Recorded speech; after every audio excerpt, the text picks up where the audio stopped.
இந்த கண்காட்சியகம் ஜோர்ஜ் பொம்பிது என்னும் பிரான்ஸ் நாட்டு பிரசிடண்டால பாரிஸ் நகரின் மத்தியில் 31 முதலாம் மாதம் 1977 திறந்து வைக்கப்பட்டிருக்குது. சமகால நவீன கலைகள் சார்ந்த சிலைகள், ஓவியங்கள், சிற்பங்கள் என்று அத்தனையும் இங்கு காட்சி பொருளாக வைக்கப்படுகிறது. ஈஃபில் டவர், மொம்பர்னாஸ் டவர், தமிழர்கள் அன்பாக வைட் சர்ச் என்று அழைக்கப்படுகிற சக்ரே-கேர், நோத்ருதாம் சர்ச், இப்படியான பல மொனிமெண்ட் எல்லாம், பாரிஸ் சார்ந்த மொனிமெண்ட் எல்லாம் இதனுடைய பால்கனிலிருந்து பார்க்கக்கூடியதாக இருக்கிறது.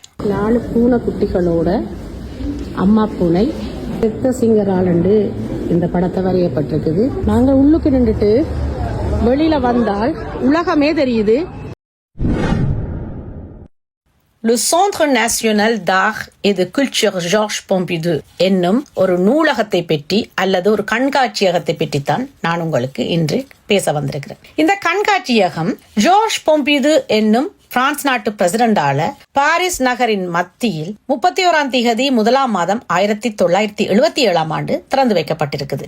இதை CNAC என்று குறுக்கியும் Centre Pompidou என்றும் பேச்சு மொழியில் போபூர் என்றும் அழைக்கப்படுகிறது.